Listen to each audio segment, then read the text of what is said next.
परिचय। आइए बच्चों, एक खेल खेलें।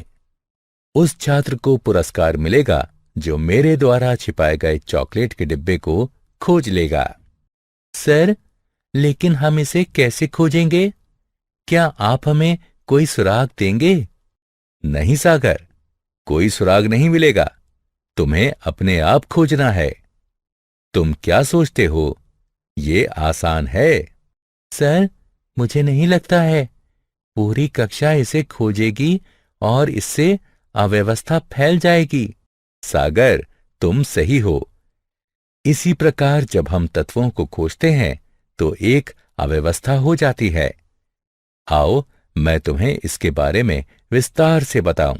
बच्चों, इस पाठ में हम यह सीखेंगे कि किस आधार पर तत्वों का वर्गीकरण किया जाता है।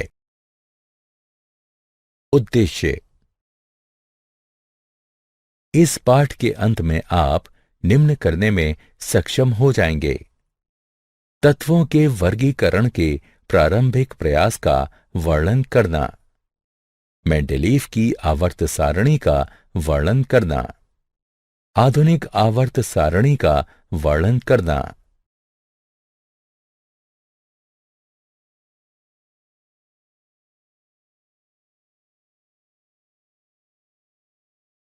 तत्वों के वर्गीकरण के प्रारंभिक प्रयास। आरंभिक काल में वैज्ञानिक तत्वों को पूर्णतः धातु या अधातु होने के आधार पर वर्गीकृत करते थे। इस वर्गीकरण की अपनी सीमाएं थीं। सभी तत्व केवल दो वर्गों में विभाजित थे। इस कारण धातुओं का समूह बहुत विशाल हो गया। कुछ तत्वों में धातु और अधातु दोनों के गुण थे। उन्हें किसी भी वर्ग में नहीं रखा जा सकता था। इसके कारण तत्वों के वर्गीकरण में किसी प्रतिरूप या नियमितता की पहचान और फिर वर्गीकरण की आवश्यकता बढ़ गई। डायबेराइनर के ट्रिक। सन 1817 में जर्मन रसायनज्ञ वुल्फगॉन्ग डायबेराइनर ने समान गुणधर्मों वाले तत्वों को समूहों में व्यवस्थित करने का प्रयास किया। उन्होंने तीन तीन तत्व वाले कुछ समूहों को चुना एवं उन समूहों को त्रिक कहा। डॉबेराइनर ने बताया कि त्रिक के तीनों तत्वों को उनके परमाणु द्रव्यमान के आरोही क्रम में रखने पर बीच वाले तत्व का परमाणु द्रव्यमान अन्य दो तत्वों के परमाणु द्रव्यमान का लगभग औसत होता है। उदाहरण के लिए कैल्शियम Ca 40, स्ट्रोंटियम Sr 88 एवं बेरियम Ba 137 के त्रिक में पहले और तीसरे तत्व के द्रव्यमानों के मध्य दूसरे तत्व के द्रव्यमान के बराबर है, यानी 40 जमा 137/2 बराबर 88 म्यू।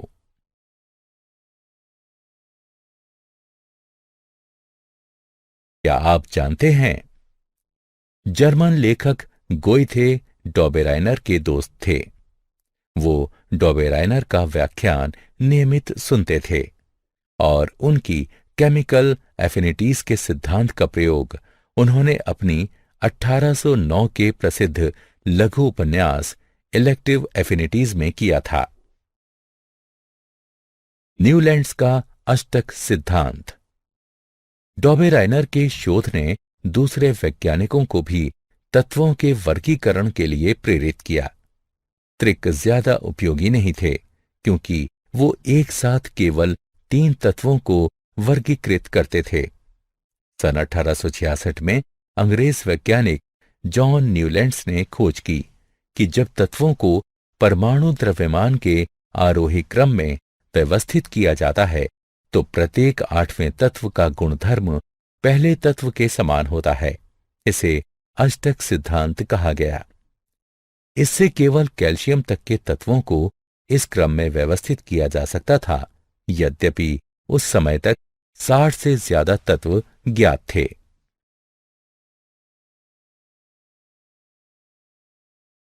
क्या आप जानते हैं, दूसरे वैज्ञानिकों की तरह ही न्यूलैंड्स भी समान भार और परमाणु भार का प्रयोग करते समय अर्थ विभेद नहीं करते थे और 1863 में अपने शोध पत्र में उन्होंने अपने पूर्वजों द्वारा प्रयोग किए गए मान का ही प्रयोग किया।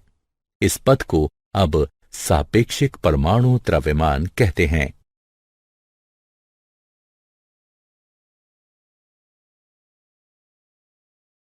मेंडेलीव की आवर्त सारणी। रूसी रसायनज्ञ डमित्री मेंडेलीव ने खोज की कि परमाणु द्रव्यमान तथा रासायनिक गुणधर्म में समानता के आधार पर आरोही क्रम में रखने पर तत्वों का क्रम आवर्ती होता है। 1869 में उन्होंने अपने प्रेक्षण को मेंडेलीव का आवर्त सिद्धांत में व्यक्त किया। उन्होंने ये खोज भी की कि प्रत्येक आवर्ती फलन एक निश्चित अंतराल के बाद खुद को दोहराता है। अतः आवर्त सिद्धांत के अनुसार तत्वों को उनके परमाणु द्रव्यमान के अनुसार आरोही क्रम में व्यवस्थित करने पर तत्व का रासायनिक और भौतिक गुण एक अंतराल के बाद स्वयं को दोहराता है। आवर्त सिद्धांत के आधार पर तत्वों की व्यवस्थित सारणी को आवर्त सारणी कहते हैं। मेंडेलीव ने सभी तत्वों को उनके द्रव्यमान के आधार पर आरोही क्रम में एक क्षैतिज पंक्ति में व्यवस्थित कर दिया, जब तक कि उन्हें ऐसा तत्व नहीं मिल गया जिसका गुणधर्म पहले तत्व जैसा था। उन्होंने इस तत्व को पहले तत्व के नीचे लिखा और इस तरह तत्वों की दूसरी पंक्ति प्रारंभ की। इस तरह वो सभी ज्ञात तत्वों को उनके गुणधर्म के आधार पर वर्गीकृत करने में सफल रहे। परिणामतः वे पहली आवर्त सारणी बनाने में सफल रहे। मेंडेलीव की आवर्त सारणी की विशेषताएं। मेंडेलीव की आवर्त सारणी की निम्नलिखित विशेषताएं हैं। आवर्त सारणी में व्यक्त क्षैतिज पंक्तियों को आवर्त कहते हैं। आवर्त सारणी में 1 से लेकर 7 तक कुल 7 आवर्त थे। किसी आवर्त विशेष के तत्व के गुण बाएं से दाएं ओर एक नियमित प्रकार प्रदर्शित करते थे। ऊर्ध्व स्तंभों को समूह कहते हैं। इन समूहों की संख्या 9 है और ये 1 से 8 तक तथा 0 के रूप में अंकित हैं। समूह 1 से 7 तक पुनः 2 उपसमूहों ए और बी में विभाजित है। समूह 0 और 8 का कोई उपसमूह नहीं होता है। किसी समूह विशेष के सभी तत्वों का रासायनिक गुणधर्म समान होता है। वे अपनी भौतिक गुणधर्म और रासायनिक अभिक्रियाओं में एक खास प्रकार प्रदर्शित करते हैं।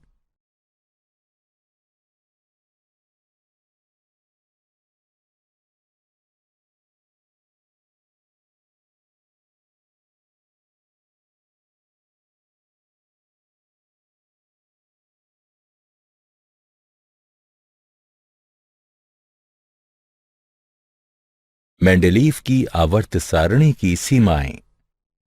मेंडेलीव की आवर्त सारणी की कुछ सीमाएं थीं, जो नीचे दी गई हैं। हाइड्रोजन को ना तो क्षार धातुओं के साथ रखा जा सकता है, न ही हैलोजन के साथ, क्योंकि हाइड्रोजन क्षार धातुओं और हैलोजन दोनों से समानता रखता है। एक ही तत्व के विभिन्न समस्थानिकों का परमाणु द्रव्यमान भिन्न भिन्न होता है। इसे ध्यान में रखने की जरूरत है और प्रत्येक को आवर्त सारणी में भिन्न स्थान देना चाहिए। हालांकि रासायनिक रूप से समान होने के कारण उन्हें एक ही स्थान दिया जाना था। कुछ स्थानों पर अधिक परमाणु द्रव्यमान वाले तत्वों को कम परमाणु द्रव्यमान वाले तत्वों से पहले रखा गया है, जैसे कि ऑर्गन 39.91 को पोटेशियम 39.1 से पहले रखा गया है।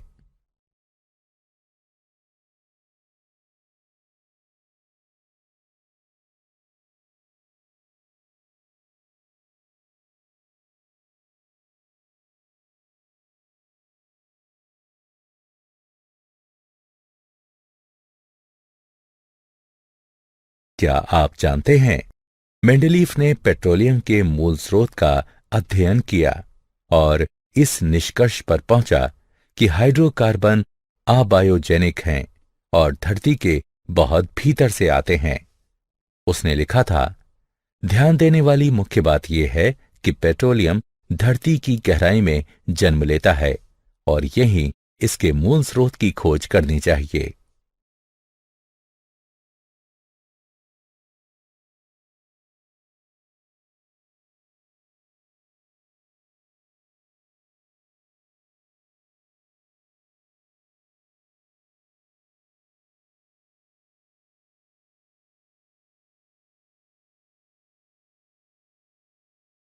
आधुनिक आवर्त सारणी। सन 1913 में हेनरी मोजले नामक अंग्रेज भौतिकविद ने खोज की कि तत्व के परमाणु द्रव्यमान की तुलना में उसका परमाणु संख्या अधिक आधारभूत गुणधर्म है। परमाणु संख्या परमाणु के नाभिक में उपस्थित प्रोटॉनों की संख्या को बताती है। न्यूट्रल परमाणु में इलेक्ट्रॉनों की संख्या भी परमाणु संख्या के बराबर होती है। इससे आवर्त सारणी में परिवर्तन हुआ। आधुनिक आवर्त सिद्धांत के अनुसार तत्वों के रासायनिक और भौतिक गुणधर्म उनकी परमाणु संख्या के आवर्त फलन होते हैं। आधुनिक आवर्त सारणी में तत्वों का स्थान। सबसे अधिक प्रयुक्त आवर्त सारणी आधुनिक आवर्त सारणी का दीर्घ संस्करण है। आइए आवर्त सारणी की कुछ विशेषताओं को देखें। समूह। आवर्त सारणी में 18 स्तंभ हैं। इन स्तंभों को समूह कहते हैं। समूहों के सबसे बाएं तरफ तत्व क्षार तत्व हैं और सबसे दाएं तरफ नोबल गैसें हैं। समूह के सभी तत्वों का इलेक्ट्रॉनिक विन्यास समान होता है और संयोजकता इलेक्ट्रॉनों की संख्या भी समान होती है। आवर्त। आवर्त सारणी की 7 पंक्तियां आवर्त कहलाती हैं। प्रत्येक आवर्त में एक नया कोश भरा जाता है।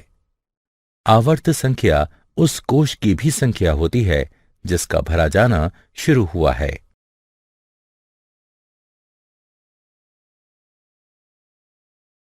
आधुनिक आवर्त सारणी की प्रवृत्तियां। संयोजकता। किसी भी तत्व की संयोजकता उसके परमाणु के सबसे बाहरी कोश में उपस्थित संयोजकता इलेक्ट्रॉनों की संख्या से निर्धारित होती है।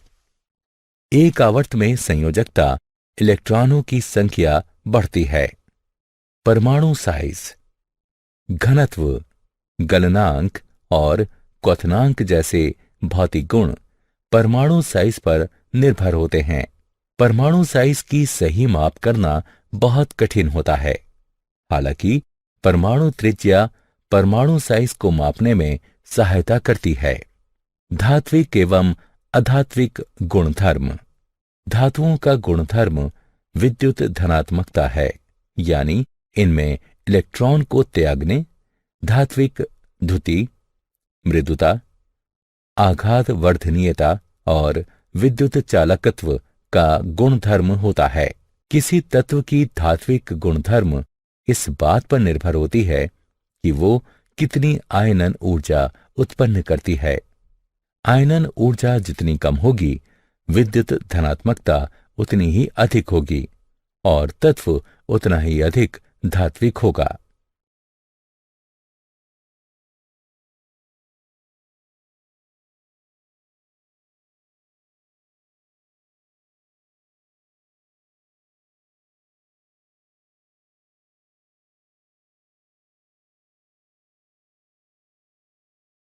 सारांश।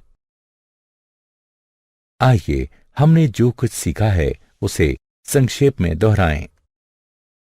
वैज्ञानिक तत्वों को धातु एवं अधातु के आधार पर वर्गीकृत करते थे।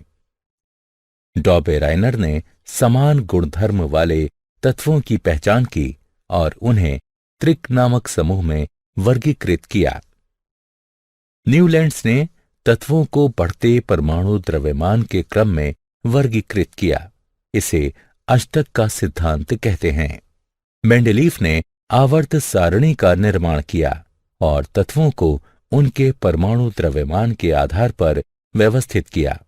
मोजले ने आधुनिक आवर्त सारणी का निर्माण किया, जिसमें तत्वों का वर्गीकरण उनके परमाणु संख्या के आधार पर किया गया था।